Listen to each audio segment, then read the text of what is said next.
It's my great pleasure tonight to introduce somebody who's made a film about one of my favorite people, Sidney Rittenberg, who I was lucky enough to interview in 2003, I think. And as we were just saying, he just bounced off a plane from Seattle and was racing around Hong Kong, leaving us all standing with his wife, Yulin, who was not in the same state of energy. I can tell you, she was saying slow down, and he was saying, come on, hurry up. And I hear now at 92, little has changed. He's still racing around. As anyone who's read The Man Who Stayed Behind, which was Sidney's, the biography of Sidney, which was written not by him, but with him, he's one of the most inspirational people, I think, of our, well, not our generation, but of our, not even our century, but of the last century and this century. And we're very lucky that he's still with us. And I think to have met him, he's just such a compelling person. And you sit there and you think, this man knew Zhou Enlai and Mao personally. It's a living history. So we're very privileged to be able to see this film tonight. And here we have award-winning CBS news journalist, Irv Drasnin, who's now going to say a short introduction and then the film. Now, the film is 90 minutes, I gather, and then there'll be a short time for questions afterwards. So store up your questions and they'll be dealt with afterwards. Okay? Now, I don't have any housekeeping, so all I would say is, please remember to turn your phones on again when you leave. Thanks. Bye.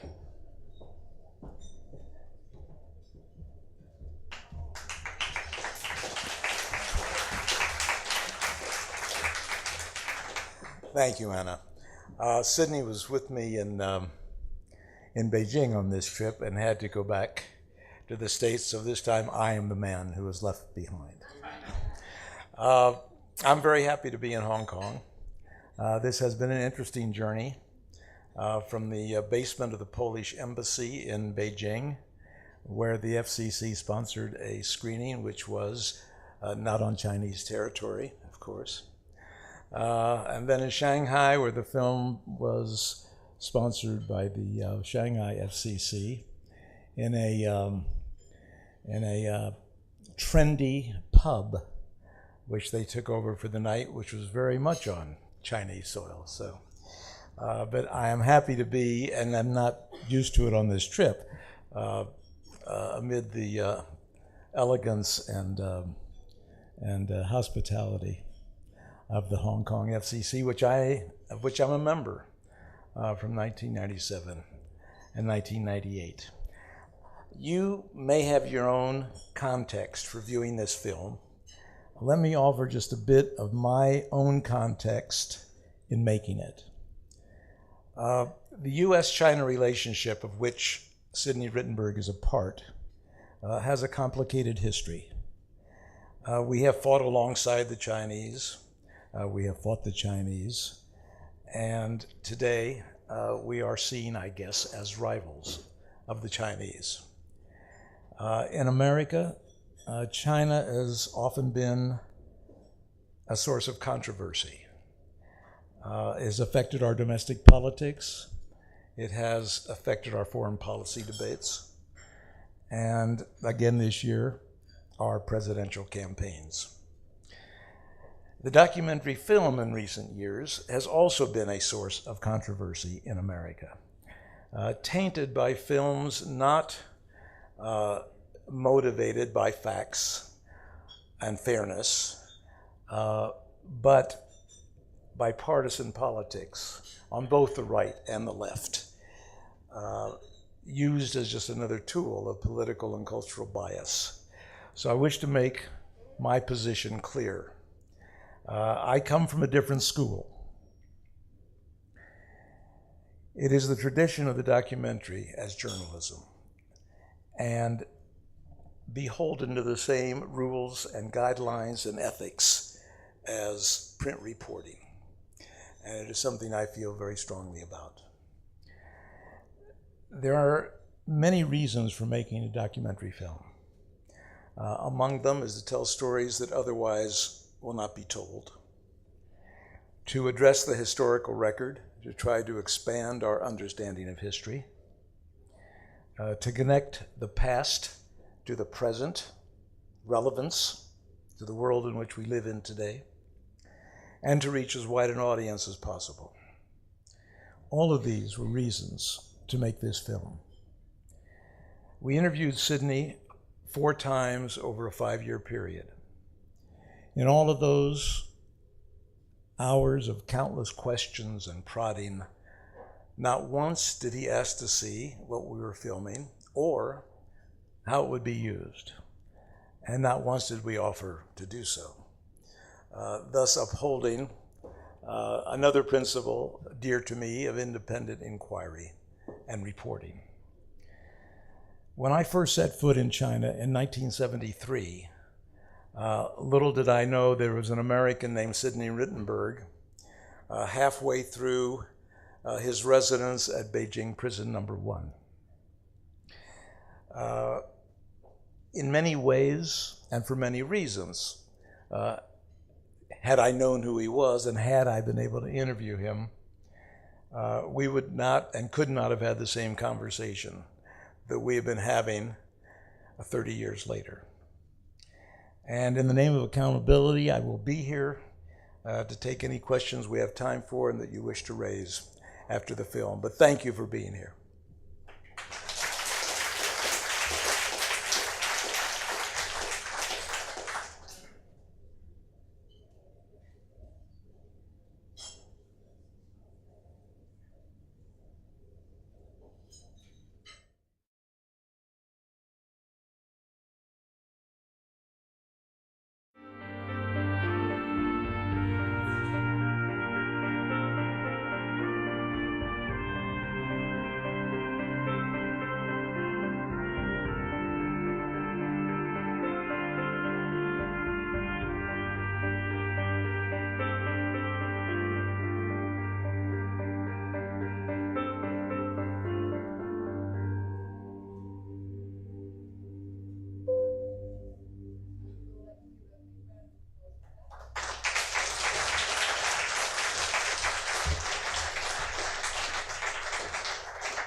What a wonderfully unsentimental and thought-provoking movie. I hope Sidney must have seen it, yes? He didn't see it till it was finished, but he's seen it many times now. And what did he say? There's no simple answer to that question.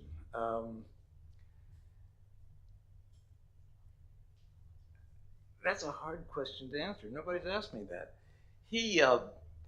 I think he thinks many things about it. I think he was surprised to some extent at how deeply he went into the Cultural Revolution, for example. I think Sidney was a man who lived the courage of his convictions, and I think he had the courage to re-examine some of those convictions. I think he feels he is still making a contribution to China, and I think that's still important to him. He certainly has not turned his back on this film. He's appeared in many, many screenings in many, many places, and he and I are still on speaking terms, so I guess it turned out all right. Do you personally think he was naive? I'm sorry?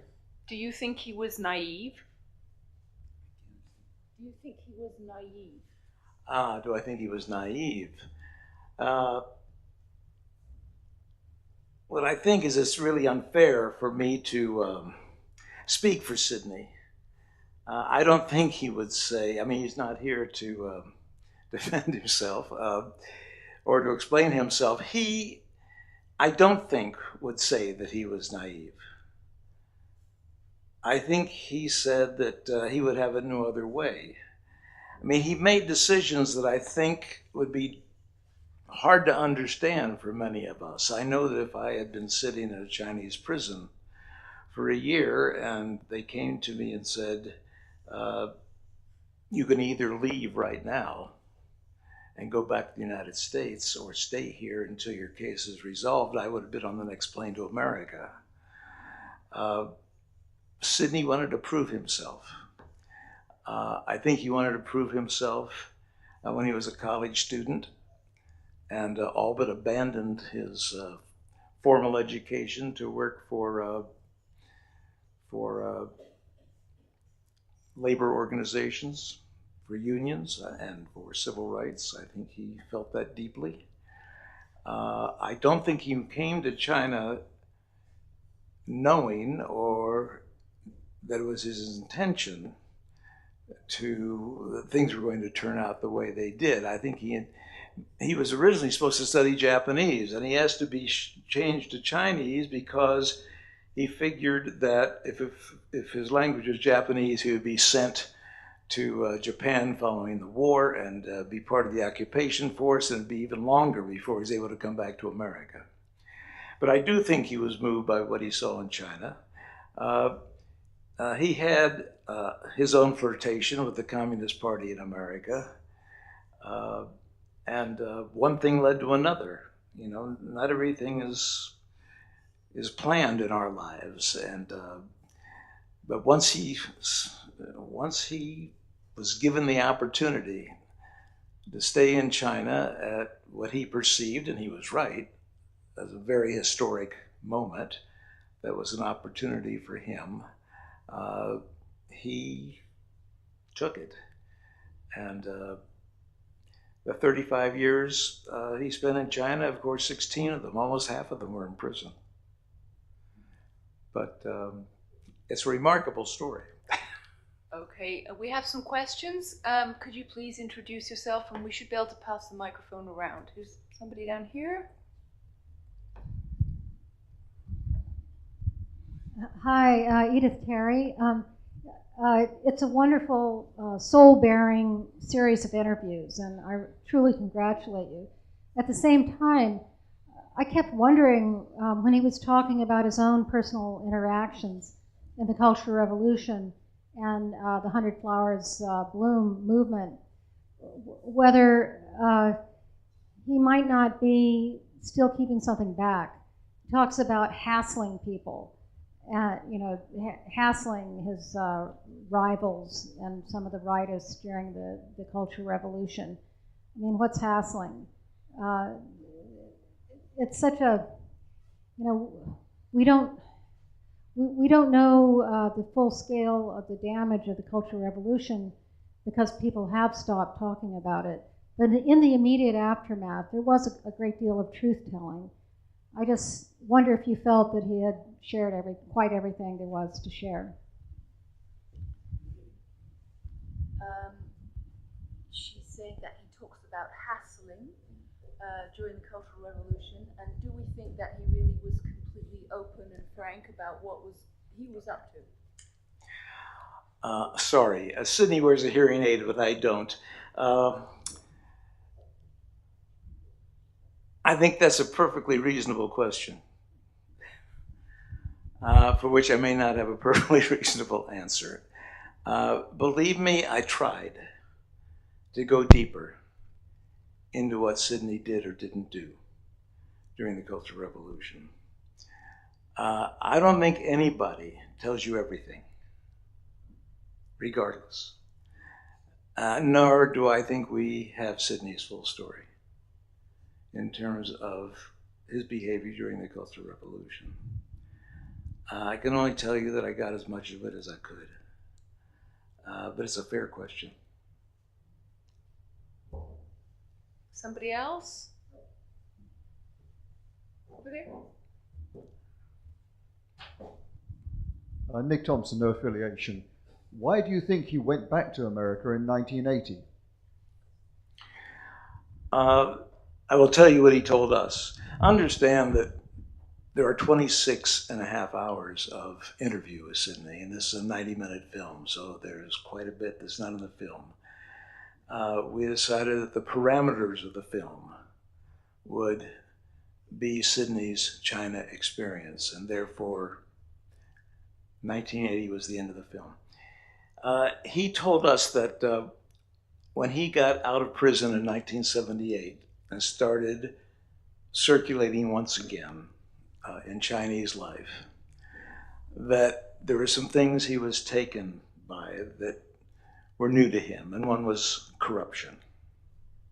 That things had changed from his point of view.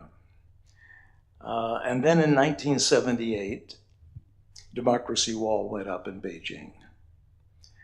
And after a few months, it came down again. And there were students who had gravitated towards him, and they would meet at his place where he and Yulin and the kids were living. And he said to Yulin at that point, maybe it's time to go to America and for you to meet your relatives and for me to see my friends again. And he decided to stay. That's how Sidney tells it. Was he disillusioned? I think to some extent he was disillusioned. I think he had a very idealistic view of history in general and of the Chinese Revolution. I don't think you can sit in a prison cell for 16 years and not think things over.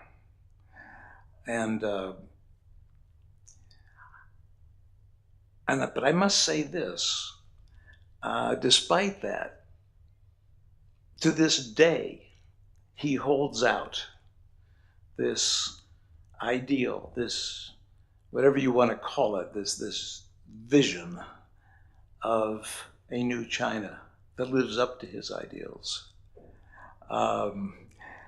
Disillusioned, I suppose at some point he had to have been, but I'm not sure it lasted forever. Okay, anybody else? Question? Let's go over here. Hi, Alex Frangos. To what extent, when you were in these 20-something hours of interviews, did you get adversarial with him or prosecutorial, or it seemed like you were having a conversation, but from a certain point of view, a lot of what he did was bad, which he acknowledged. But to what extent did you really press him about what happened in the darkest days? Of course, but my style as an interviewer is not to be prosecutorial. That's not my role as a journalist. It is certainly to press as best I can and get as deeply into the story as I can. One ideal of the documentary film is that the reporter, the filmmaker, in our ideal world is never seen or heard. We felt that Sidney deserved the chance to tell his own story. We did press him. We don't use every question we asked. It would take forever. We tried to weave a accurate, fair, plausible story from what he has told us and from what our understanding of Chinese history is.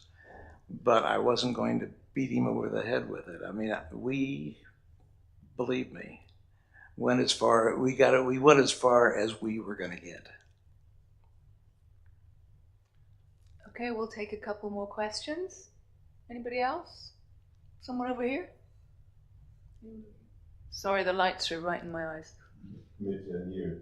I just wondered whether in the course of your conversations you ever spoke about the Tiananmen uprising in '89, what his views were on that. We did. It is one of my regrets that it is not in the film. Sidney was in America, but one of his daughters, at least, was in China, and in their Beijing apartment, lying flat on the floor while bullets were hitting the walls of that apartment. A friend of his, at some risk, went to their apartment, got his daughter, got her to the airport, and got her out of China.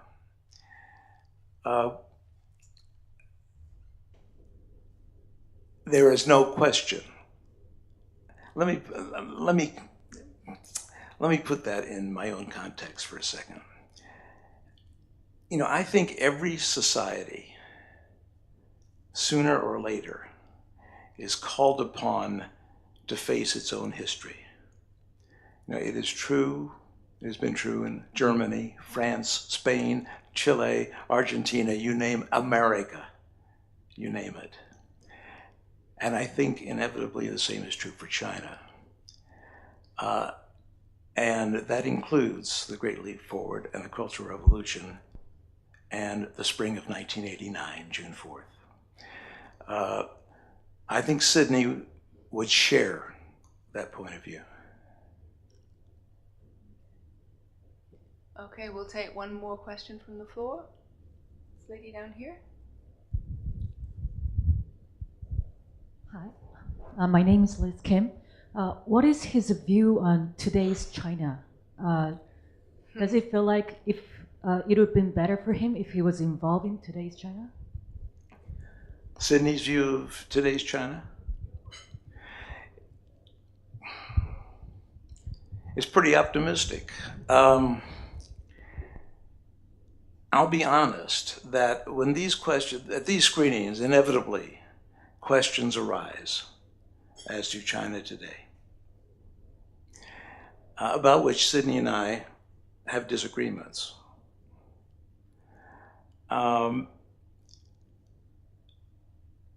He is always hopeful. You know, going back as far as I can remember, there is always the hope, the idea that the next leadership, the next generation of Chinese leaders were going to make a difference. And it is yet to happen.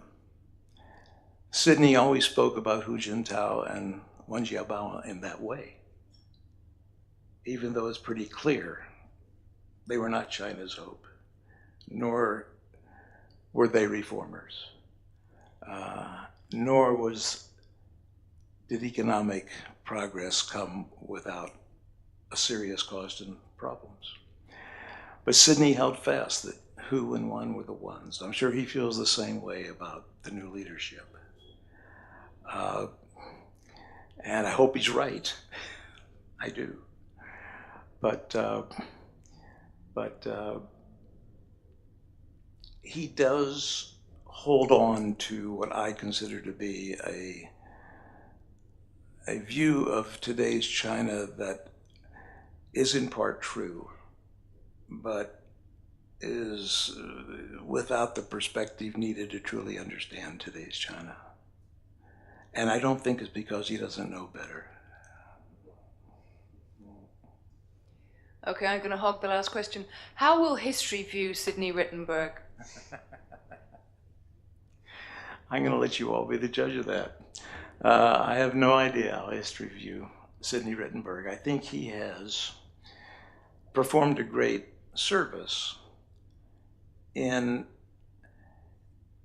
letting us know certain things. One, I mean, in addition to everything else, this film is about American ideals. I mean, fighting injustice wherever you find it. I mean, that is an American ideal. It's not always realized or lived up to, but it is there in our DNA, and that was in Sydney's DNA. I mean, that's part of his story.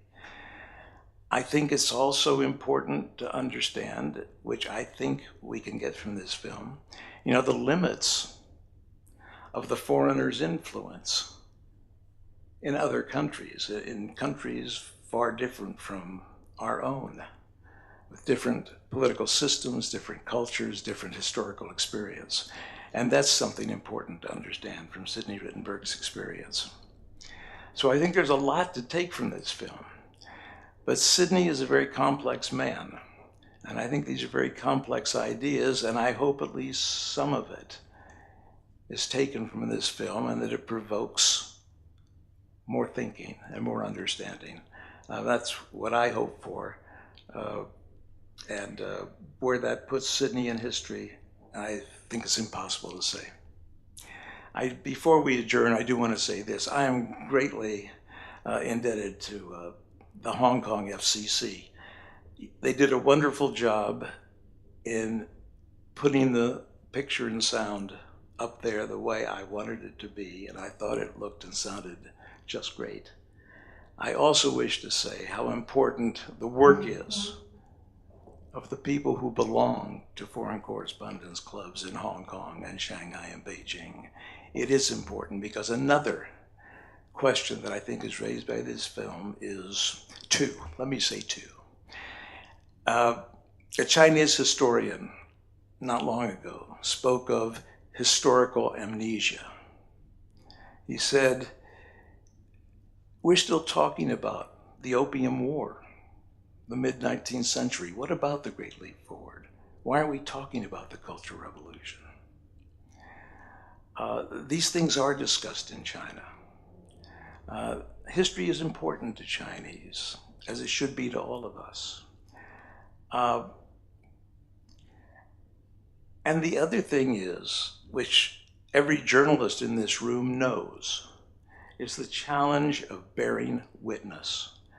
What I think Sidney has done is he has borne witness to two very important chapters of Chinese life that have all been written out of Chinese history books, out of Chinese museums. They're not openly discussed publicly in China. And that's an important contribution. So those are some of my thoughts anyway. I wish Sidney had been here to join in this conversation. But thank you for being here, and thank you for the work you do.